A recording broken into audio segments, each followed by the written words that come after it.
Hello friends. अपन पिछली बार बात कर रहे थे जो है सॉइल्स के ऊपर और सॉइल क्लासिफिकेशन के ऊपर, वो रह गया था। आज अपन लोग बात कर रहे हैं कि वर्ल्ड में एग्रीकल्चर का जो डिस्ट्रीब्यूशन है कि वो कितने टाइप का है, इसको कैसे डिवाइड किया गया है। तो इसमें बहुत सारे कृषि जो भूगोल के विद्वान हैं उन्होंने अपने अपने जो है प्रस्तुत किए हैं वर्गीकरण। लेकिन अगर आप देखेंगे तो सबसे सुटेबल जो वर्गीकरण है इसमें वो डॉक्टर डी विटलसी जिन्होंने दिया है, और उसके अकॉर्डिंग इन्होंने पूरे विश्व को कुछ आधार के ऊपर आकर के और पूरे कृषि को जो है वो 13 भागों में विभाजित किया है। तो पूरे विश्व में 13 प्रकार की जो कृषि है वो किस प्रकार से है, आज अपन उनको थोड़ा सा चर्चा में कर लेते हैं। नेक्स्ट क्लास में जब भी बात करेंगे अपन तब उसको देखेंगे कि वो कौन कौन से अपने स्तर के ऊपर है और उसको किस तरीके से लिया जा सकता है। तो उसके ऊपर उन्होंने कुछ बेसिस थे, जैसे मानव और पशु श्रम के आधार पर या दूसरी चीज़ों पर जो लिया है। तो इन 13 को डिवाइड करने में इसमें पूरे विश्व में जितने प्रकार की जो कृषि है वो सम्मिलित हो जाती है। अगर हम देखें, इसको शुरू करें तो पहला आता है प्राथमिक कृषि या प्रिमिटिव एग्रीकल्चर, और इसके 2 भाग उन्होंने बताए हैं। पहला भाग जो है रूडिमेंटल सेडेंटरी एग्रीकल्चर है और दूसरा जो है वो है शिफ्टिंग एग्रीकल्चर या स्थानांतरणशील कृषि। रूडिमेंटल एग्रीकल्चर जो है वो आदिम पुरातन पंथी कृषि है, जिस कृषि से ज़्यादातर आज भी दुनिया का वो समाज जो आदिवासी समाज के रूप में रह रहा है, विश्व के कई प्रदेशों में कई भागों में इस तरह की कृषि का उपयोग किया जाता है। और ज़्यादातर इसका जो अभी अगर हम देखने को देख सकते हैं तो वो है अफ्रीका के पूर्वी क्षेत्रों में, जहाँ पर मसाई जो जनजाति है अफ्रीका की, वो इस कृषि से संबंधित है। और ऐसी कृषि में केवल जो है ज़मीन को खोद के और बीज डाल दिए जाते हैं और वो प्राकृतिक वर्षा के आधार पर उग जाते हैं। वहाँ किसी प्रकार का कोई जो है अन्य साधन इस्तेमाल नहीं किया जाता। इसी प्रकार इसमें जो है कोई श्रम की भी ज़्यादा आवश्यकता नहीं होती है। प्राकृतिक तरीके से जो उग जाता है उसको वो लोग काट के अपने इस्तेमाल के रख लेते हैं। बजाय इसके अगर हम देखें तो दुनिया में दूसरा जो नाम है वो है स्थानांतरणशील कृषि या शिफ्टिंग एग्रीकल्चर। शिफ्टिंग एग्रीकल्चर जो है वर्ल्ड में काफ़ी जो है जगह उपयोग होता है। भारत में भी ये दक्षिण भारत में, राजस्थान में भी कभी उपयोग किया जाता था, पूर्वी और उत्तरी पूर्वी भारत में, और जहाँ पूरे विश्व में इनके अलग अलग नाम हैं। उत्तरी पूर्वी भारत में इसको जो है झूमिंग कृषि कहते हैं, राजस्थान में वालरा कहते थे और भील समाज इससे संबंधित था। बजाय इसके अगर अपन देखें विश्व स्तर पर तो इसके अलग अलग नाम हैं। अफ्रीका में, श्रीलंका में, फिलीपींस में, साउथ अमेरिका में जैसे चेना, मिल्पा और इस तरह के जो हैं नाम मिलते हैं। इस कृषि में केवल एक अंतर होता है प्राथमिक कृषि से कि जब तक भूमि में उर्वरता या फर्टिलिटी होती है तब तक उस पर कृषि की जाती है, और जैसे ही भूमि की उर्वरता समाप्त होती है उस जगह को खाली छोड़ के नए जो जंगल हैं उनको काट लिया जाता है और उसके ऊपर कृषि कार्य किया जाता है। भारत में जो जूमिंग सिस्टम है ये ज़्यादातर नॉर्थ ईस्ट में, इसमें नागा, कुकी, इस तरह की जो जातियाँ हैं काफ़ी ज़्यादा इससे रिलेटेड है और आज भी इस तरह की कृषि को वो प्रचलन में रखते हैं। इसके बाद तीसरे नंबर पे हम देखते हैं घुमक्कड़शील पशुचारण या नोमड्स की बात करें कि नोमैडिक हार्डिंग, और ये विश्व के उन क्षेत्रों में है जहाँ वर्षा की मात्रा कम, समतल भूमि का अभाव और पाया जाता है, जिसके कारण से जो है ये रहने वाले लोग, इनकी ज़्यादातर जो इकोनॉमी है वो जानवरों पर रहती है। और ज़्यादातर इसका जो अगर हम हिस्सा देखें तो वो सेंट्रल एशिया में, ख़ास तौर से Kazakhstan, Turkmenistan, Tajikistan, Uzbekistan, Azerbaijan और चीन का जो उत्तरी पश्चिमी क्षेत्र है, मंगोलिया है, और ये अरब के पठार तक विस्तृत है। इसमें ज़्यादातर जो जातियाँ एसोसिएटेड हैं उनमें कजाक, किर्गिज़, बद्दू, इस तरह की जो जातियाँ हैं वो पाई जाती हैं। और ये जो है जानवरों को पेट करती हैं, जिसमें इनका जो मेन पर्पज़ है वो इनके लिए है ट्रांसपोर्टेशन, सिक्योरिटी, मिल्किंग, मीट और इसके कारण से जो है ये जानवरों को एक स्थान से दूसरे स्थान पर चारे की तलाश में रखते हैं। इनकी पूरी जो इकोनॉमी है इसी के ऊपर है। जब भी कभी दूसरी जातियों के साथ इनका संपर्क होता है, ये अपने गुड्स को, एनिमल गुड्स को एक्सचेंज करते हैं। उसकी स्किन को ये टेंटिंग के लिए और ड्रेसिंग के लिए काम लेते हैं। उसके जो बोन्स हैं उनके लिए ये वेपन और ऑर्नामेंट्स बनाते हैं। मिल्क और मीट जो है अपने फूडिंग के लिए लेते हैं। और जैसे आप देखें घोड़ा है, हॉर्स है या याक है या इस तरह के जो दूसरे जानवर हैं उनको ही अपने ट्रांसपोर्ट के लिए काम लेते हैं। डॉग्स है वो सिक्योरिटी के काम आते हैं। शीप और गोट्स जो हैं उनसे वूल भी लेते हैं। तो इस तरह से इनकी पूरी जो इकोनॉमी है वो इसके ऊपर डिपेंड करती है एनिमल्स पर।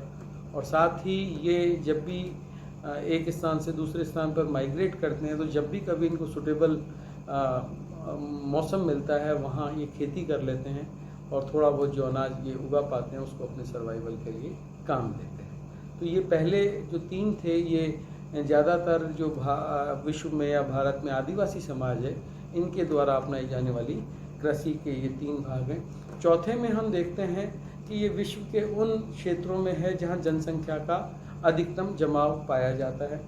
और इस कृषि की जो सबसे बड़ी विशेषता ये है कि अधिक जनसंख्या के कारण इस कृषि के अंदर 2 विशेषताएं पैदा हो जाती हैं। एक तो ये है कि ज़मीन का अधिकतम भाग जो है कृषि कार्य करने के लिए उपयोग किया जाता है, और दूसरा इस कृषि का जो मेन उद्देश्य है वो है पेट भरना, क्योंकि जनसंख्या अधिक होने के कारण ये पेट भरने के लिए किया जाती है, और इसीलिए इसका नाम जो है सघन जीवन निर्वाहन कृषि है। अब इस कृषि को 2 भागों में हम विभाजित कर सकते हैं। जहाँ पर लगभग 75 सेंटीमीटर तक वर्षा प्राप्त होती है उस स्थान को जो है हम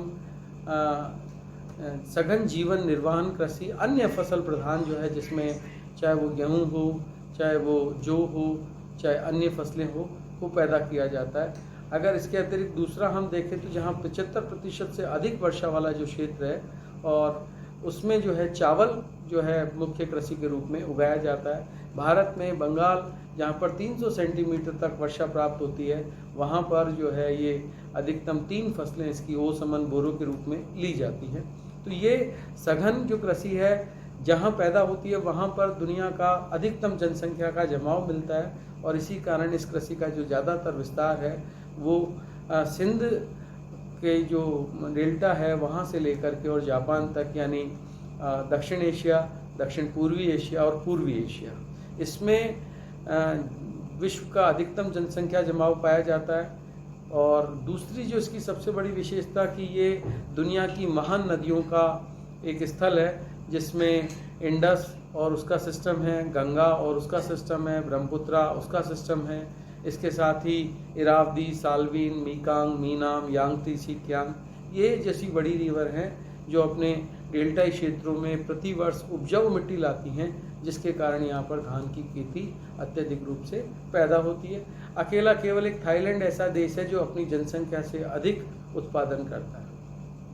इसके पश्चात जो गेहूं वाला क्षेत्र है जहाँ भी 75% से कम, तो भारत में भी अगर हम देखें तो अगर मैं बंगाल से लेके और पश्चिम की तरफ जाऊंगा तो भारत में भी जो है ये 75% के बाद का जो एरिया कम वाला क्षेत्र है, या जहाँ पर शीतोष्ण कटिबंध में जो है वर्षा प्राप्त होती है, वहाँ पर गेहूँ, जौ, ओट्स इस तरह की फसलें उत्पादित की जाती हैं। और लगभग संपूर्ण यूरोप में या मध्य एशिया में या अमेरिका में, जैसे आप जानते हैं प्रेरी, जिस्टेप्स, ये बड़े बड़े क्षेत्र हैं जहाँ पर गेहूं और उसके दूसरे अन्य फसलें उत्पादित की जाती हैं। तो इस प्रकार जो सघन कृषि है इसमें ज़मीन का छोटा से छोटा भाग भी कृषि उत्पादन के काम लाया जाता है।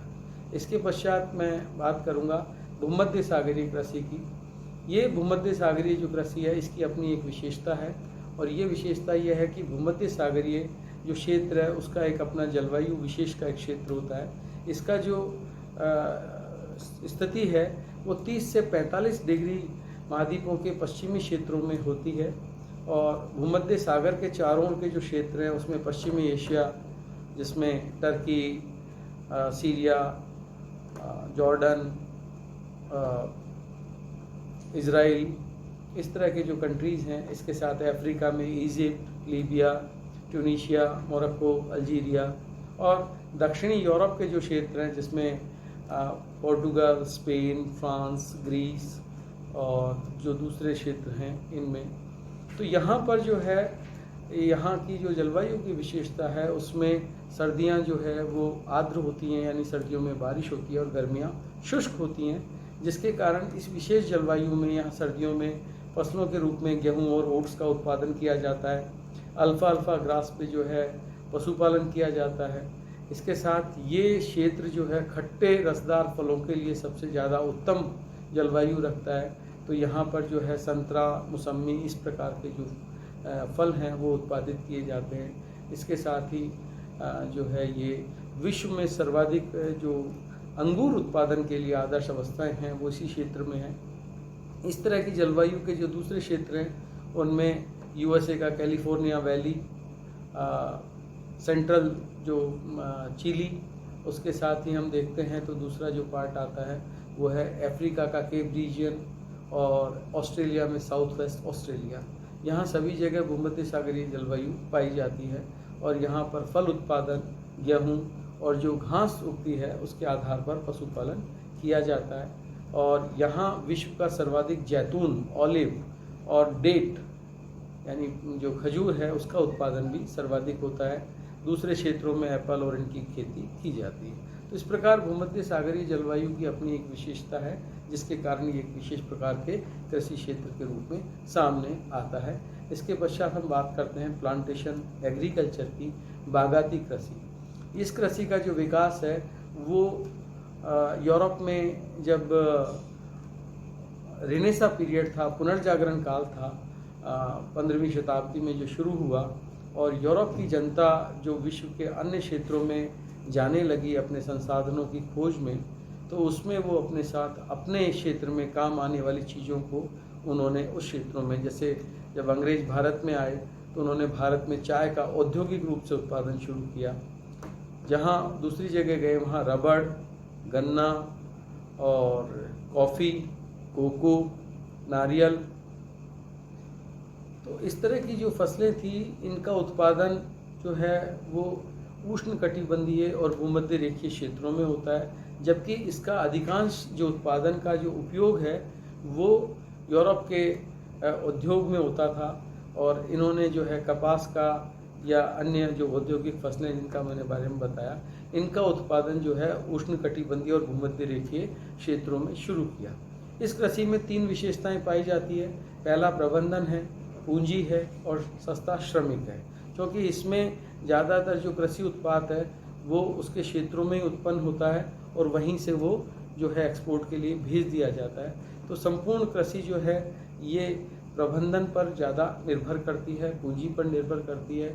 इसमें अगर आप देखें तो भारत, श्रीलंका चाय के लिए, इंडोनेशिया, मलेशिया जो है वो रबड़ के लिए, या ब्राज़ील, कोलंबिया जो है वो कॉफ़ी के लिए, या अफ्रीका में देखें आप तो गिनी कोस्ट पर या कीनिया में इस तरह की जो है कृषि ज़्यादा उत्पादित की जाती है। इसके पश्चात जो कृषि आती है वो है डेयरी उद्योग। डेयरी जो है ख़ास तौर से जब जनसंख्या का जमाव बढ़ा तो कृषिगत उत्पादों में जो है दूध और उससे बने पदार्थों की आवश्यकता पड़ी और इसके कारण जो है पशुपालन का विस्तार हुआ। तो पशुपालन के विस्तार के कारण जब दूध का उत्पादन में तेज़ी आई तो इसको एक विशेष जो है परिस्थिति में एक उद्योग के रूप में विकसित किया गया। और अगर हम देखें तो यूरोप का जो दक्षिण भाग है उसको छोड़ दें, वहाँ कम है, लेकिन उत्तरी भाग और पश्चिमी क्षेत्रों में जो है डेयरी का अत्यधिक विकास हुआ, जहाँ पशुओं को वैज्ञानिक तरीके से जो है तैयार करके और जो है उनकी नस्लों में सुधार करके उनको दूध के लिए तैयार किया जाता है। वो अधिकतम जो है दूध की मात्रा और नस्ल सुधार में इनके लिए जो है काफ़ी प्रयास इस तरफ किए गए हैं। इसमें डेनमार्क, जर्मनी, इंग्लैंड, स्कॉटलैंड, अगर मैं कहूँ फ्रांस, जहाँ पर डेयरी का काफ़ी जो है पदार्थों का उपयोग, इसी तरीके से अमेरिका में जो ग्रेट लेक्स रीजन है उसके पास वाला जो क्षेत्र है वो अमेरिका का डेयरी उद्योग का क्षेत्र है। और यहाँ पर जो है जैसे दक्षिणी यूरोप में उत्पन्न होने वाली अल्फा ग्रास या प्रेरीज के जो जो रॉकीज़ माउंटेन के जो ईस्टर्न साइड में जो घास उगती है उस पर जो पशुपालन किया जाता है उससे डेयरी है। भारत में भी पिछले कुछ समय में जो है सबसे पहली क्रांति दूध उत्पादन के लिए जो है अमूल के नाम से की गई थी, और उसके पश्चात जो है श्वेत क्रांति के रूप में भारत में किस प्रकार दूध के उत्पादन को बढ़ाया गया था। तो विश्व में जैसे न्यूजीलैंड या साउथ अफ्रीका या दक्षिणी अमेरिका के अन्य क्षेत्रों में तो जो डेयरी उत्पादन है इसका अधिकतम उपयोग अधिकतम जनसंख्या करती है। तो जिस प्रकार परिवहन की सुविधाएं बढ़ी, एक्सपोर्ट भी बढ़ने लगा, इसके कुछ फॉर्म भी चेंज हो जाते हैं। जैसे आज इटली का चीज़ है वो पूरी दुनिया में जब पिज़्ज़ा का प्रसार हुआ तो जो है मोज़रेला चीज़ जो है यही डेयरी का प्रोडक्ट है जो संपूर्ण दक्षिणी यूरोप में उत्पादित होता है और वहाँ से पूरी दुनिया में एक्सपोर्ट किया जाता है। तो इस प्रकार जो डेयरी के प्रोडक्ट हैं वो किस प्रकार अपनी महत्वपूर्ण भूमिका निभाते हैं और किस प्रकार पशुओं को जो है दुधारू रूप से तैयार किया जाता है। इसके पश्चात मैं एक और विशेष जो कृषि के बारे में बात करूँगा वो है विस्तृत, वैज्ञानिक, व्यापारिक कृषि, अन्न उत्पादक कृषि, scientific, extensive, commercial grain farming. इस कृषि का जो विकास है वो पूर्णतया विज्ञान के ऊपर आधारित है और ये कृषि ज़्यादातर विश्व के उन क्षेत्रों में जो आधुनिक रूप में विकसित हैं के क्षेत्रों में की जाती है, जहाँ वैज्ञानिक रूप से तकनीकी रूप से विकसित राष्ट्र जो है जिन्होंने अपना विकास अच्छे से किया है। और इन देशों की जो जनसंख्या है वो अत्यधिक कम है और यहाँ पर जो प्रति व्यक्ति भूमि की उपलब्धता है वो अत्यधिक है, लेकिन उसके बावजूद भी जितने जो जनसंख्या है उसका अधिकांश भाग जो है उद्योग और उससे संबंधित कार्यों में जुड़ा हुआ है, जिसके कारण जो है कृषि में 5% से भी कम लोग संलग्न हैं। और ये जो कृषि है ये बाज़ार के लिए की जाती है, मार्केट ओरिएंटेड है। इसमें उत्पादन होने वाले जो ज़्यादातर प्रोडक्ट हैं वो उन देशों को निर्यात किए जाते हैं जिनका औद्योगिक रूप से इतना उत्पादन नहीं हो औद्योगिक रूप से वो सक्षम नहीं है या वो दुनिया के अर्ध विकसित या अविकसित राष्ट्रों की श्रेणी में आते हैं। और ये जो जैसे America, Canada, Australia, south America, Russia या ब्राज़ील या अर्जेंटीना, ये ज़्यादातर जो है अपने कृषिगत पदार्थों का उत्पादन के बाद जो है ये इनको एक्सपोर्ट करते हैं। तो ये विशेष तौर से जो है बाजार उन्मुख कृषि का एक रूप है जहाँ पर वैज्ञानिक नीति से जो है कृषि की जाती है। इसमें कृषि के लिए विभिन्न प्रकार की फसल, खेत तैयार करने से लेकर फसल को पैक करने तक उनके बीजों को सारा कार्य मशीनों से होता है, क्योंकि यहाँ जमीन की जो उपलब्धता है प्रति हेक्टेयर वो 500 से 600 हेक्टेयर से भी ज़्यादा पाई जाती है, जिसके कारण जो है और जनसंख्या का न्यूनतम भाग कृषि में संलग्न होता है। तो ज़्यादातर जो कार्य है वो कृषि का मशीनों के द्वारा संपन्न किया जाता है। वैज्ञानिक रूप से जो अधिक उपज देने वाली किस्में हैं जिसमें हाई यील्ड वैरायटी शीट, उनका उपयोग किया जाता है। फसल में खरपतवार या बीमारियों के लिए इंसेक्टिसाइड, पेस्टिसाइड्स या जो है कभी कभी ज़रूरत पड़ने पर आर्टिफिशियल जो है रेनफॉल का भी यूज जो है कृषि को बचाने के लिए, फसलों को बचाने के लिए किया जाता है। आजकल मॉडर्न टेक्निक में एग्रीकल्चर के अंदर जो है रिमोट सेंसिंग का भी, दूर संवेदन तकनीक का भी उपयोग इसके पैदावार को अच्छी करने के लिए भी होने लगा है। तो इस प्रकार संपूर्ण रूप से वैज्ञानिक जो कृषि के रूप में हम देखते हैं, आधुनिक मशीनीकरण जो है उसका इस्तेमाल होना या अन्य जो साधन है उनका इस्तेमाल होना, और इसी के कारण से इस कृषि का जो विकास है वो विश्व के सबसे सर्वाधिक जो विकसित राष्ट्र हैं उनके अंदर हुआ है। और ये बाज़ार के लिए है और कृषि जो है, इसके अतिरिक्त मैं चर्चा आपसे बाद में करूँगा, आज के लिए इतना ही है। लेकिन जो अन्य प्रदेश हैं उसमें जो है मिश्रित कृषि, जो जीवन निर्वाह मिश्रित कृषि है, साथ ही जो वैज्ञानिक विस्तृत कृषि है उसमें भी मिश्रित कृषि पाई जाती है। इसके अतिरिक्त अगर आप देखें तो बागवानी कृषि, जिसको हम मार्केट गार्डनिंग या हॉर्टिकल्चर भी कहते हैं, इन कृषि के बारे में हम नेक्स्ट व्याख्यान में चर्चा करेंगे। तो आज आपको उम्मीद करता हूँ कि ये जो विटलसी ने पूरी विश्व कृषि को सम्मिलित किया है 13 प्रदेशों में, उनमें से हमने कुछ पे बात की है। और ये बड़ा एक जो है स्पष्ट है कि विश्व के जो कृषि प्रदेश है वो अपने आप में एक सुस्पष्ट अपना क्षेत्र रखते हैं। Thanks a lot.